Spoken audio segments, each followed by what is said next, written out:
நீங்கள் கொஞ்ச நேரத்துக்கு முன்னாடி முடித்த ஆக்ஷனை சிம்பிள் பாஸ்ட் டென்ஸில் தான் சொல்லணுமா? ஸோ அது பாஸ்ட் தானா? இப்படி நிறைய பேர் நினைக்கிறாங்க. ஸோ நீங்கள் கொஞ்ச நேரத்துக்கு முன்னாடி செஞ்சதும் பாஸ்ட் தான். பட் நீங்கள் செஞ்ச அந்த ஆக்ஷனுக்கும் ப்ரெசண்ட்டுக்கும் ஒரு கனெக்ஷன் இருக்கிற பட்சத்தில் அது ஒரு ப்ரெசன்ட் டென்ஸ் தான்.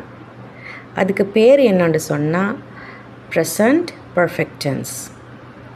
நீங்கள் கொஞ்ச நேரத்துக்கு முன்னாடி ஆக்ஷனை முடிச்சிங்க, ஆனால் அதோட இம்பேக்ட் இன்னும் இருக்குது. இப்படியான ஆக்ஷன்ஸை நீங்கள் ப்ரெசண்ட் பர்ஃபெக்ட் டென்ஸ் யூஸ் பண்ணி பேசணும். Let's see some examples and understand it clearly. This is the 4th day of our spoken English beginner level course. We are going to learn spoken English within 10 days. So இந்த 10 டேஸ்க்குள்ளே நீங்கள் English பேச உங்களுக்கு ரொம்ப முக்கியமான விஷயங்களை மட்டும் ஒரு சாறு பிழிஞ்சு கொடுக்க போகிறேன். So watch them and practice. Present perfect tense இதை வச்சு நீங்கள் லைஃப் எக்ஸ்பீரியன்ஸஸ் பற்றி பேசலாம். அது நாங்கள் 3rd டே கிளாஸில் பார்த்தோம். இனி ரீசன்ட்லி கம்ப்ளீட்டட் ஆக்ஷன்ஸை எப்படி பேசுகிறது, அதுக்கான ஸ்பெஷல் எக்ஸ்ப்ரெஷன்ஸ் என்ன, இது எல்லாமே பார்ப்போம். Look at the first sentence. I have just finished my homework. I have just finished my homework. This is present perfect.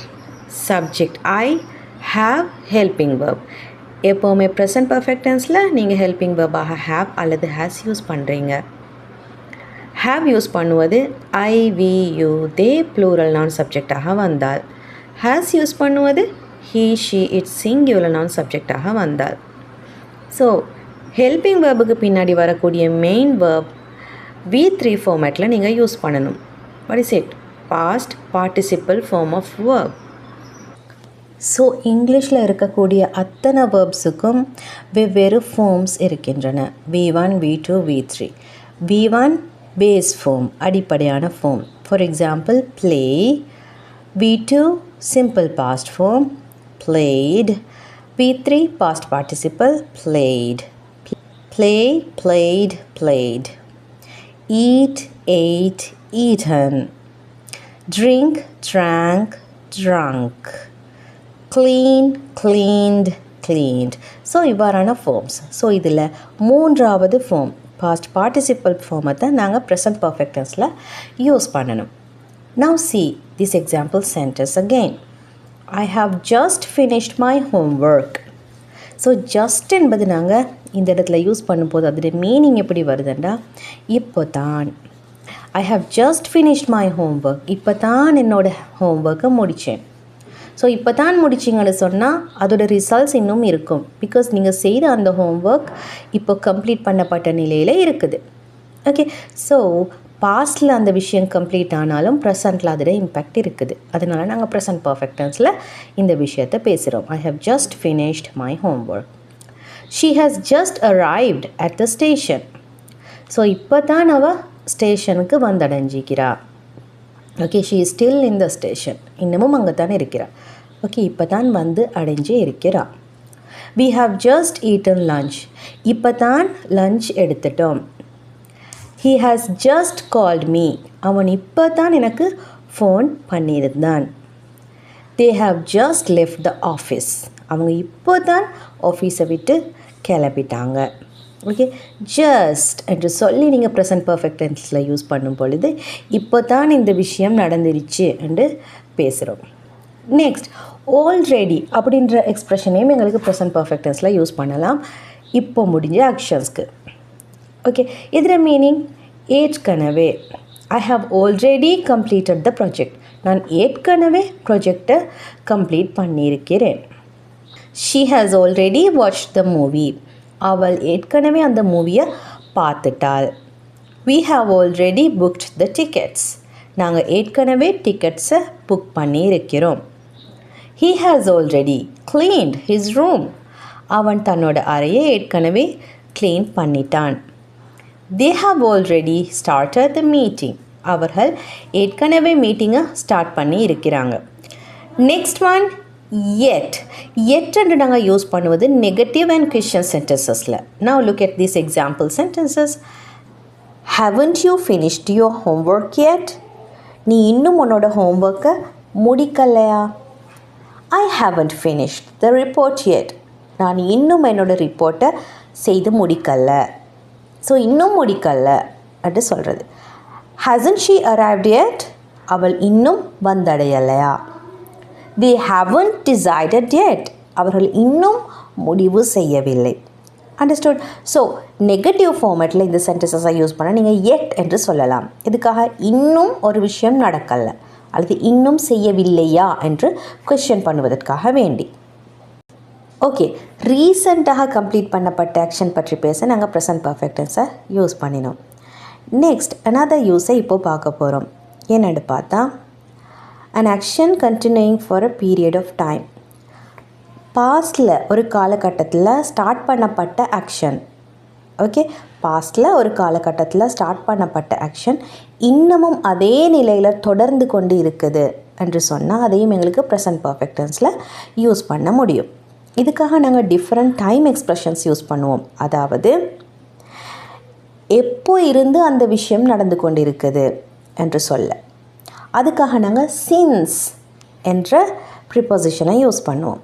For example, I have lived here since 2020. நான் 2020 இங்கே வசித்து வருகிறேன். Got it? I have lived here since 2020. She has worked here since January. அவள் ஜனவரி முதல் இங்கே வேலை செய்து வருகிறாள். We have been friends since childhood. நாங்கள் எங்களோட சைல்ட்ஹுட்டில் இருந்து ஃப்ரெண்ட்ஸாக இருந்து வருகிறோம். He has studied English since he was 10.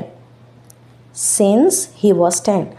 அவன் 10 வயதாக இருக்கும் போதிலிருந்து இங்கிலீஷ் படித்து வருகிறான். ஸோ அந்த டைமில் ஸ்டார்ட் பண்ணி ஆக்ஷன் இன்னமும் அதே விதத்தில் தொடர்ந்து கொண்டு இருக்குது. ப்ரெசண்ட்லேயும் அது தொடர்ந்து கொண்டு இருக்குது என்றதால் நாங்கள் ப்ரெசண்ட் பர்ஃபெக்ட் டென்ஸை யூஸ் பண்ணுவோம்.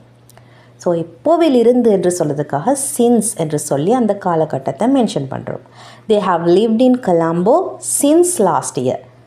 சின்ஸ் லாஸ்ட் இயர், லாஸ்ட் இயரிலிருந்து கொழும்பில் வசித்து வருகிறாங்க.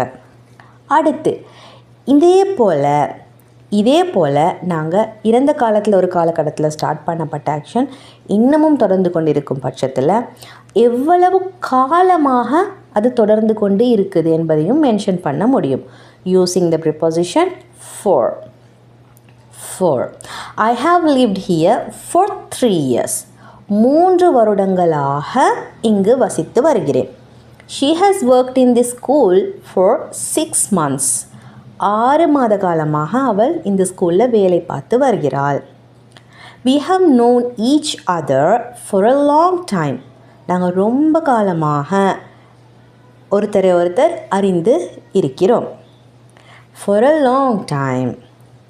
He has studied English for 5 years. 5 வருடங்களாக இங்கிலீஷ் படித்து வருகிறார். They have stayed at the hotel for a week. ஒரு வாரமாக ஹோட்டலில் தங்கி வருகிறார்கள். ஓகே, ஸோ ப்ரெசன்ட் பர்ஃபெக்ட் டென்ஸை இதே மாதிரி நாங்கள் பாஸ்டில் ஆரம்பித்து வைக்கப்பட்ட ஒரு ஆக்ஷன் இன்னமும் தொடர்ச்சியாக நடந்து கொண்டு இருக்கக்கூடிய பட்சத்தில் யூஸ் பண்ண முடியும். அதன் போது எப்போ அது ஸ்டார்ட் பண்ணிச்சு, அந்த ஆக்ஷன் ஸ்டார்ட் பண்ணிச்சு என்பதை சின்ஸ் என்று சொல்லி ஸ்டார்டிங் பாயிண்ட் ஆஃப் டைமை மென்ஷன் பண்ண முடியும். அல்லது இவ்வளவு காலமாக நடந்து வருது என்று சொல்ல for யூஸ் பண்ணி அந்த காலப்பகுதி டைம் பீரியட், அண்டர்ஸ்டுட், டைம் பீரியடை நீங்கள் மென்ஷன் பண்ண முடியும். So we have learned 3 uses of present perfect tense so far. ஏன்னா எங்களோட லைஃப் எக்ஸ்பீரியன்ஸஸ் பற்றி பேசலாம்.